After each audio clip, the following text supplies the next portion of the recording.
Ini adalah kisah Pak Naryo dan ular raksasa. Begini ceritanya. Di sebuah desa kecil yang terletak di kaki bukit, hiduplah seorang kakek bernama Pak Naryo. Usianya sudah sangat tua, hampir mencapai 80 tahun. Rambutnya yang dahulu hitam pekat kini telah beruban, dan kulitnya yang tadinya kekuningan karena terpapar matahari, kini berkeriput seperti kulit buah mangga yang telah lama matang. Meski tubuhnya mulai rapuh, semangatnya tetap membara. Pak Naryo adalah seorang petani yang telah menanam padi, jagung, dan berbagai sayuran di tanah yang sudah turun-temurun diwariskan dari orang tuanya. Namun meskipun tanah subur yang dimilikinya adalah hasil kerja keras bertahun-tahun, hidup Pak Naryo tidaklah seindah tanah yang digarapnya. Ia pernah hidup bahagia bersama istrinya Busri dan dua anak mereka, Asep dan Siti. Keluarga mereka adalah keluarga yang sederhana, tetapi penuh dengan kebahagiaan dalam kebersamaan. Namun seiring berjalannya waktu, segalanya berubah. Anak-anak mereka tumbuh dewasa dan mulai merantau. Asep yang dulu selalu membantu ayahnya di ladang, memutuskan untuk bekerja di kota. Siti yang selalu menemani ibunya di rumah, akhirnya menikah dengan seorang pria dari kota dan ikut suaminya pindah. Pak Naryo dan Busri merasa kehilangan, tetapi mereka tidak banyak mengeluh. Busri selalu berkata, "Anak-anak kita harus mencari hidup yang lebih baik, Pak. Kita sudah cukup bahagia dengan hidup kita di sini." Namun hati Pak Naryo terasa kosong setiap kali ia mendengar kabar dari anak-anaknya yang jarang pulang. Apalagi ketika Busri meninggal dunia karena sakit, semuanya semakin terasa sepi. Setelah kepergian istrinya, Pak Naryo semakin tenggelam dalam kesendiriannya. Setiap pagi ia bangun lebih awal, menyiram tanaman, dan mengolah tanah. Kadang-kadang ia merasa seolah-olah Busri masih ada di dekatnya, berdiri di sampingnya sambil tersenyum, melihat hasil jerih payah mereka. Tetapi kenyataan yang lebih pahit datang ketika anak-anaknya datang sekali setahun, hanya untuk memberi kabar bahwa mereka sibuk dengan urusan mereka masing-masing. "Pak, kami nggak bisa sering-sering datang. Pekerjaan di kota banyak," kata Asep dalam telepon suatu hari. "Ya, saya mengerti," jawab Pak Naryo dengan suara parau, meskipun hatinya terasa teriris. Waktu berlalu dan kesendirian semakin berat bagi Pak Naryo. Ia tak lagi muda, tubuhnya semakin lemah, dan setiap hari terasa semakin sulit untuk mengelola ladang sendiri. Ia hanya memiliki beberapa tetangga yang lebih muda, yang seringkali sibuk dengan pekerjaan mereka sendiri. Namun meskipun semuanya terasa sulit, Pak Naryo tetap berusaha bertahan. Ia tahu, tanah itu adalah satu-satunya yang bisa ia andalkan. Pada suatu sore yang cerah, Pak Naryo duduk di teras rumahnya yang sederhana, memandang ke ladang yang luas. Tanaman padi yang baru saja ditanam mulai tumbuh hijau, memberikan harapan meskipun ia tahu mungkin ini akan menjadi panen terakhirnya. Tiba-tiba, seorang pemuda datang mendekat. Pemuda itu adalah anak dari tetangganya yang sering membantu Pak Naryo mengolah tanah. "Pak Naryo, saya lihat Anda sedang duduk sendiri. Ingin saya bantu menggarap ladang?" tanya pemuda itu dengan senyum ramah. Pak Naryo tersenyum, meskipun sedikit sedih, ia merasa hangat di hatinya. "Tidak apa-apa, Nak, saya bisa sendiri," jawabnya pelan. Namun melihat ketulusan pemuda itu, ia akhirnya mengangguk. "Terima kasih, Nak. Kalau kamu mau, tolong bantu saya sedikit." Mereka bekerja bersama-sama, menyapu ladang yang mulai tua itu. Pak Naryo tak bisa menahan air matanya saat melihat pemuda itu bekerja dengan penuh semangat. Dalam hatinya, ia merasa bahwa meskipun anak-anaknya tak bisa selalu berada di sisinya, masih ada orang lain yang peduli. Keesokan harinya, Asep dan Siti menelepon lagi.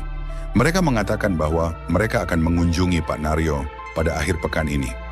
Meskipun terdengar seperti janji yang sering kali diucapkan, tanpa benar-benar ditepati, kali ini Pak Naryo merasakan secercah harapan.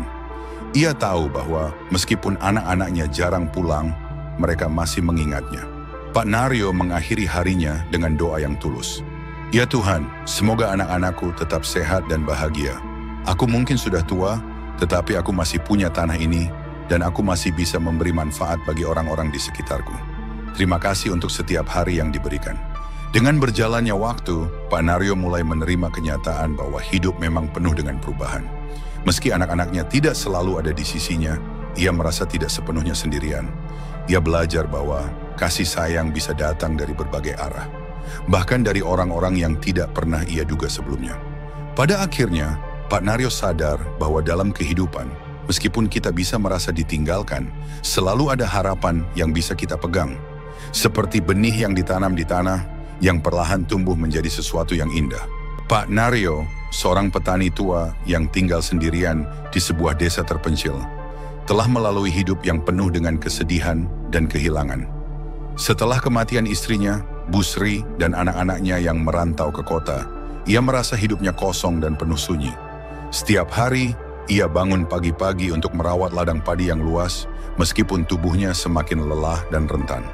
Ladang itu adalah satu-satunya yang masih mengingatkan dirinya pada masa-masa indah bersama keluarganya. Pada suatu pagi yang cerah, Pak Naryo pergi ke hutan kecil di dekat ladangnya, tempat ia sering mencari bahan untuk pupuk atau kayu bakar. Ia berjalan perlahan, menikmati udara segar dan tenang, meskipun hati tuanya mulai resah. Tanah yang ia garap kini semakin sulit untuk dikelola sendiri. Meski begitu, Pak Naryo tak ingin menyerah.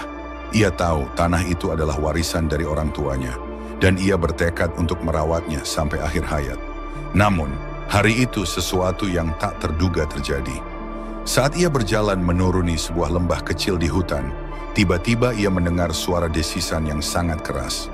Suara itu datang dari balik semak-semak lebat. Pak Naryo, meskipun usianya sudah lanjut, masih memiliki ketajaman indera yang luar biasa. Ia berhenti sejenak dan perlahan mengalihkan pandangannya ke arah suara itu. Di sana, di tengah semak, ia melihat sebuah sosok besar yang bergerak perlahan. Itu bukan binatang biasa, melainkan seekor ular raksasa yang panjangnya lebih dari 10 meter. Matanya yang besar dan tajam menatap Pak Naryo dengan penuh rasa penasaran, namun tidak ada tanda-tanda agresi. Pak Naryo merasa terkejut, namun anehnya, ia tidak merasa takut. Alih-alih panik, ia malah merasa ada sesuatu yang menghubungkannya dengan makhluk raksasa itu. Seperti ada kekuatan yang mengalir di udara antara dia dan ular tersebut.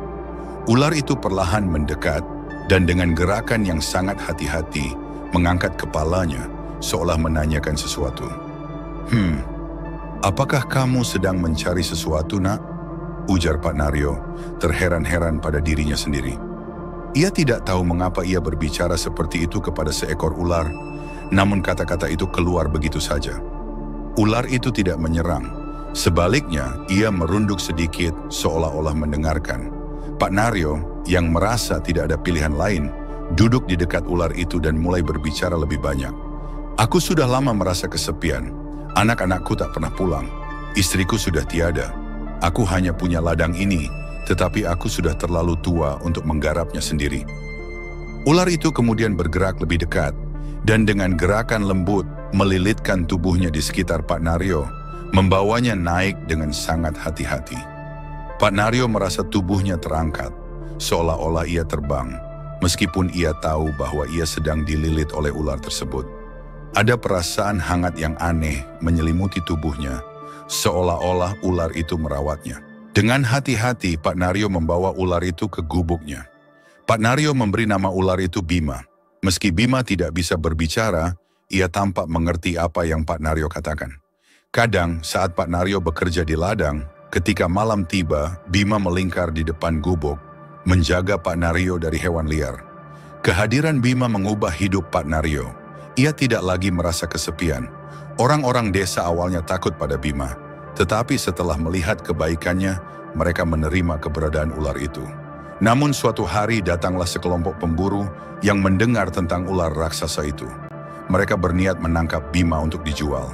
Pak Naryo dengan tegas menolak, bahkan saat para pemburu menawarkan uang dalam jumlah besar. Bima bukan sekadar ular, dia adalah sahabatku, kata Pak Naryo dengan tegas. Melihat keberanian dan ketulusan Pak Naryo, para pemburu akhirnya pergi dengan tangan kosong. Setelah kejadian itu, Bima tampak semakin setia menjaga Pak Naryo dan desanya.